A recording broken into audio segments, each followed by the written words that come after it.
So hi, I'm Steve Hall, and I'm here with Jake French, and I'm excited. You've decided to take the 90-day challenge with me come January. I have, Steve. I'm excited as well. This is going to be a transformational 90 days. For me too. Yeah, and it'll be neat because it's one more experience that I could build off of and say, if I can do this, I can do anything. Oh yeah. So we're going to have some goals here. I mean, my goal is to cut my fat in half and put on 10 to 15 pounds of muscle, lean muscle. What are we going to be doing for you in 90 days? Well, I'd be happy to donate you 10 or 15 pounds, but I can't guarantee it'll be lean muscle. Okay. I would like to lose 10 pounds of fat and get in a much healthier state so that I can continue to progress with my physical therapy and get closer towards my goals of doing a pull-up or standing up in a walker or just increasing my independence. Okay. Now, you're an inspirational speaker. Yes. Okay. So talk to me about inspirationally wise. How would you motivate somebody to pick a 90-day challenge and commit to that goal and stay focused on that goal? Because I know with your challenges, being a C-sex quadriplegic in a wheelchair, you have more challenges than most people on a daily basis. Sure. So originally I was motivated by what I didn't want. And I saw a lot of that in the hospital where I was at for 12 weeks. I do not want to just be the stereotypical person in a wheelchair that doesn't have a job, that can't do this, that can't do that.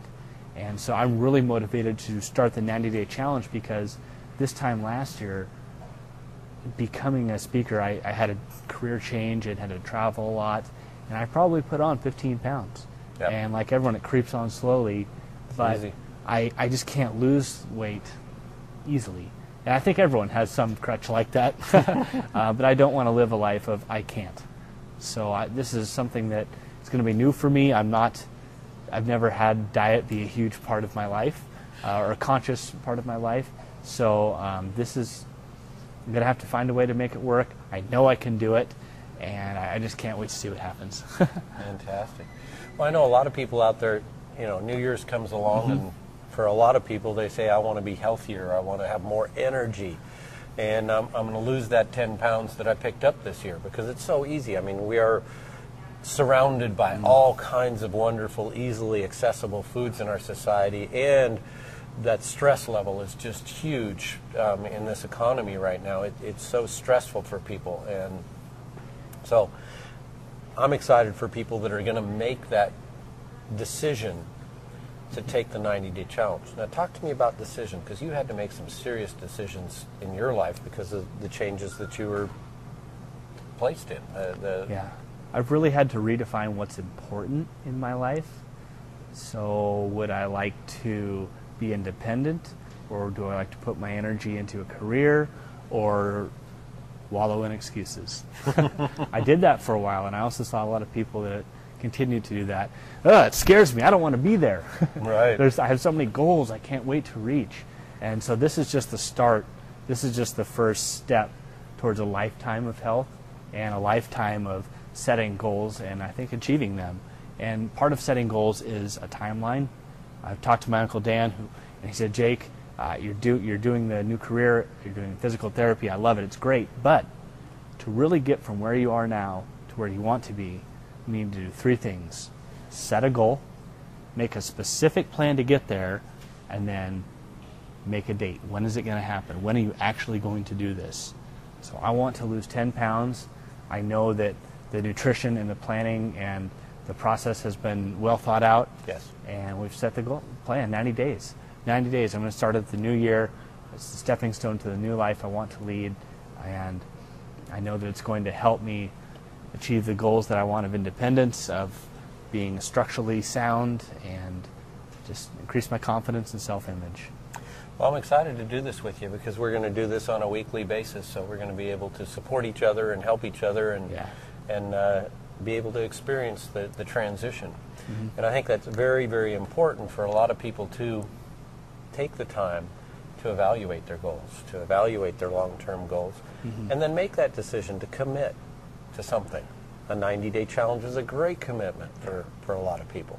It may not be for you right now, but I really think it's in most people's interest to actually take a look at their health. I always say, if your health is not your 9 or your 10 priority, just wait a while. It will be. Sure, sure. And I say, might as well start now because it's like preventative maintenance. Yes. I'm not really overweight right now, but I'm 26 and I had gained 15 pounds in a year. And it's hard to lose. Yes. What would I have been like when I'm 36 and I kept gaining that 5, 10, 15 pounds a year?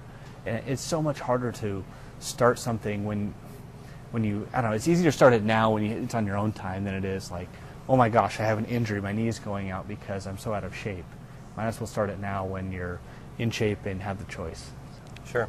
And for some people, it's a huge mountain, but you got to start someplace. So the 90 days is a fantastic short-term goal, and with the support that we have on the 90-day challenge, it's very achievable. It is. And support has been a huge part of my recovery as a quadriplegic and my recovery of transitioning into a new life. I've had support from my friends, family, doctors, nurses, and that's what it takes. If I would have just been left alone and they say, Jake, get better, or Jake, accomplish this, I wouldn't have done anything. Yeah. So I'm going to rely on you. I'm going to hold you to your word of holding me accountable because fruits and veggies and being healthful-minded, that's going to be a challenge for me, but I know I can do it. And when you hold yourself accountable, when you sign your name onto something, you make a video of yourself saying, I'm going to do this, it puts a little bit of pressure and extra motivation on there. So. Excellent. Well, thank you, and I look forward to talking to you about it next week. Thanks, Steve. Let's see where it takes us. Okay.